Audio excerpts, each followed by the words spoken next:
साथियों, एक बार फिर से आप सभी का स्वागत है जीके न्यूज़ के चैनल पर। हम लेकर के आए हैं आप सभी के लिए सामान्य ज्ञान की उस सीरीज़ का 33वां वीडियो। उम्मीद है सीरीज़ के अब तक के वीडियो आपके लिए उपयोगी रहे होंगे। चलिए शुरू करते हैं। और आज का हमारा पहला प्रश्न है, मेजर ध्यानचंद के जन्म दिवस को राष्ट्रीय खेल दिवस के रूप में मनाया जाता है। वे किस खेल से जुड़े थे?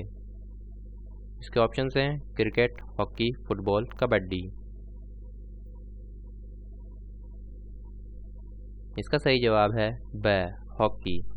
29 अगस्त 2012 को पहला राष्ट्रीय खेल दिवस मनाया गया। हॉकी के महान खिलाड़ी मेजर ध्यानचंद का जन्म 29 अगस्त 1905 को इलाहाबाद में हुआ था। अगला प्रश्न है, निम्न में से असत्य कथन है।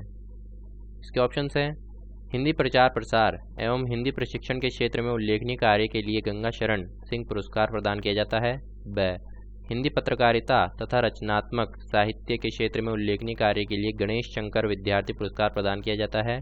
स, वैज्ञानिक एवं तकनीकी साहित्य एवं उपकरण विकास के क्षेत्र में उल्लेखनीय कार्य करने के लिए आत्माराम पुरस्कार प्रदान किया जाता है।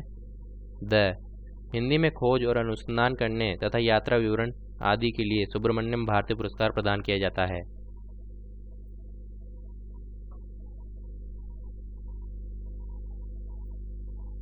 साथियों, इसका सही जवाब है द कथन असत्य है।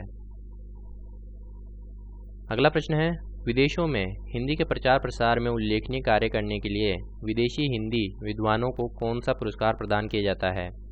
इसके ऑप्शंस हैं सुब्रमण्यम भारती पुरस्कार, गणेश शंकर विद्यार्थी पुरस्कार, डॉक्टर जॉर्ज ग्रियर्सन पुरस्कार, पद्म भूषण डॉक्टर मोटूरी सत्यनारायण पुरस्कार।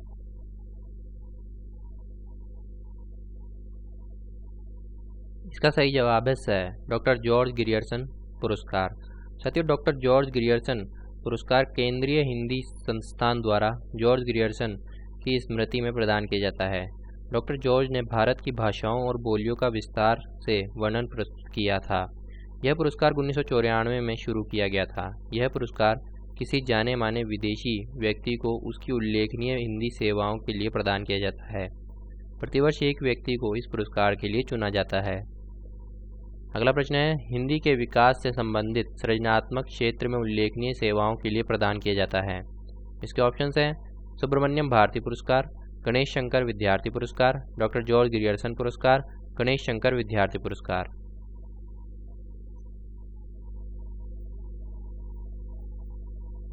इसका सही जवाब है अ, सुब्रमण्यम भारती पुरस्कार। साथियों, केंद्रीय हिंदी संस्थान द्वारा यह पुरस्कार स्वतंत्रता सेनानी सुब्रमण्यम भारती की स्मृति में प्रदान किया जाता है, जो देश की आज़ादी के सिपाही होने के साथ साथ एक अच्छे साहित्यकार भी थे।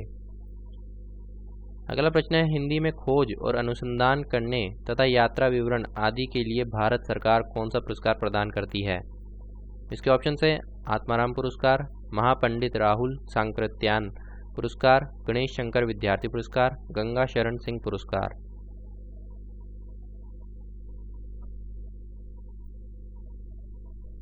इसका सही जवाब है ब, महापंडित राहुल सांकृत्यायन पुरस्कार।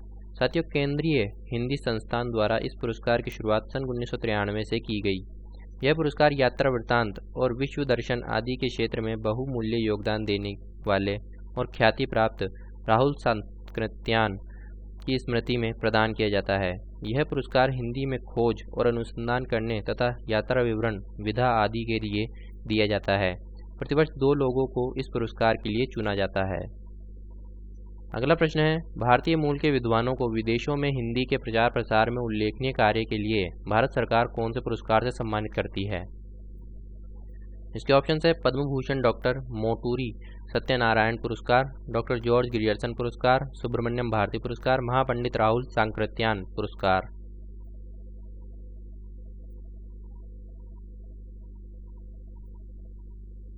इसका सही जवाब है अ, पद्म भूषण डॉक्टर मोटूरी सत्यनारायण पुरस्कार। साथियों, केंद्रीय हिंदी संस्थान की ओर से यह पुरस्कार सन 1989 में शुरू किया गया था। डॉक्टर मोटूरी सत्यनारायण केंद्रीय हिंदी साहित्य के संस्थापक और हिंदी के प्रसिद्ध विद्वान थे। प्रत्येक वर्ष एक व्यक्ति को यह पुरस्कार दिया जाता है। अगला प्रश्न है, छत्तीसगढ़ को 1 नवंबर 2012 को भारत का कौन सा राज्य बनाया गया था? इसके ऑप्शन हैं 24वां, 25वां, 26वां या 27वां।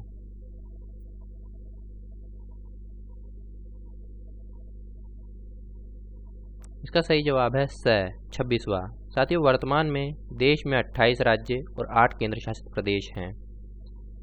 अगला प्रश्न है, पुर्तगाल शासन में से गोवा की मुक्ति हुई। इसके ऑप्शंस हैं 19 दिसंबर 1951, 19 दिसंबर 1956, 19 दिसंबर 1960, 19 दिसंबर 1961।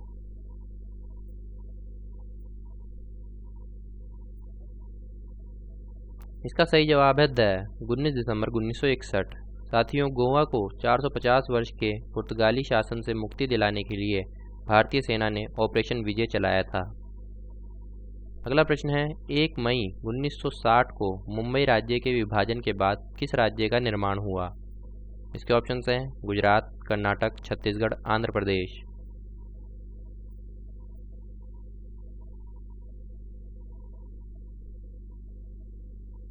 इसका सही जवाब है गुजरात। साथियों, मुंबई पुनर्गठन अधिनियम 1960 के साथ 1 मई 1960 को बम्बई या मुंबई राज्य को विभाजित कर महाराष्ट्र और गुजरात राज्य की स्थापना हुई थी। अगला प्रश्न है, भारत के सुंदरम और नियोजित शहरों में शामिल चंडीगढ़ के वास्तुविद ली कोर्बुज़िए ये किस देश के निवासी थे। इसके ऑप्शंस हैं इंग्लैंड, फ्रांस, इटली, अमेरिका।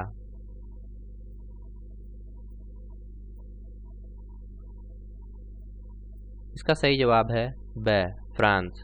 साथियों, चंडीगढ़ स्वतंत्र भारत का पहला योजनाबद्ध तरीके से बसाया गया शहर है। यह शिवालिक पहाड़ियों की तलहटी में बसा हुआ है। अगला प्रश्न है, झारखंड राज्य का निर्माण बिहार के किस हिस्से के 18 जिलों को मिलाकर किया गया। इसके ऑप्शंस हैं उत्तरी बिहार, दक्षिणी बिहार, पूर्वी बिहार, पश्चिमी बिहार।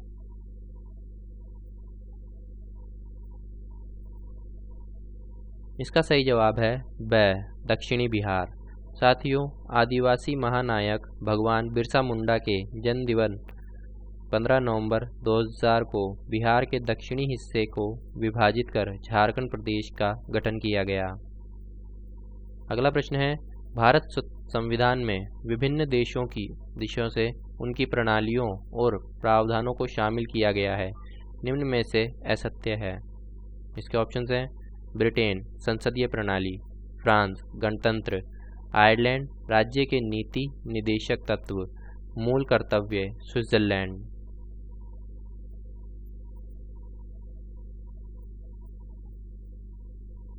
इसका सही जवाब है मूल कर्तव्य, स्विट्जरलैंड।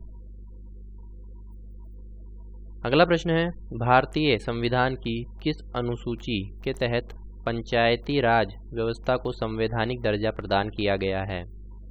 इसके ऑप्शंस हैं द्वितीय अनुसूची, 7वीं अनुसूची, 9वीं अनुसूची, 11वीं अनुसूची।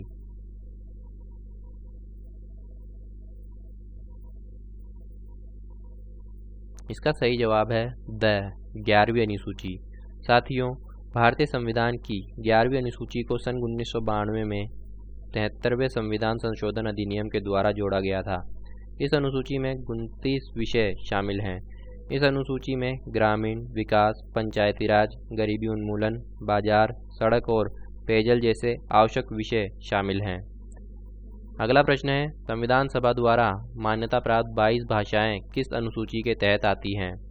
इसके ऑप्शन है 8वीं अनुसूची, 9वीं अनुसूची, 10वीं अनुसूची, 11वीं अनुसूची।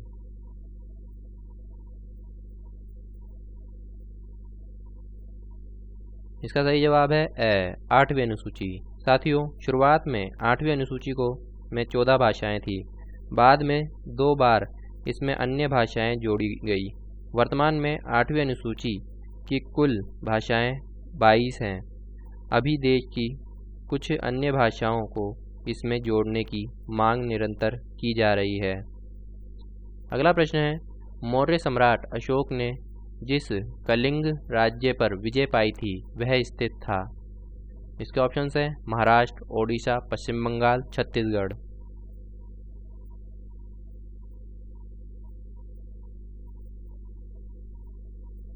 इसका सही जवाब है ब ओडिशा। साथियों, देश के पूर्वी तट पर स्थित ओडिशा की राजधानी भुवनेश्वर है। साथियों, उम्मीद है ये प्रश्न आपके लिए उपयोगी साबित होंगे। फिर मिलते हैं अगली क्विज में नए प्रश्नों के साथ। साथियों, अगर आप इन प्रश्नों को क्विज फॉर्मेट में सॉल्व करना चाहते हैं तो उसका लिंक नीचे डिस्क्रिप्शन में दिया गया है। धन्यवाद।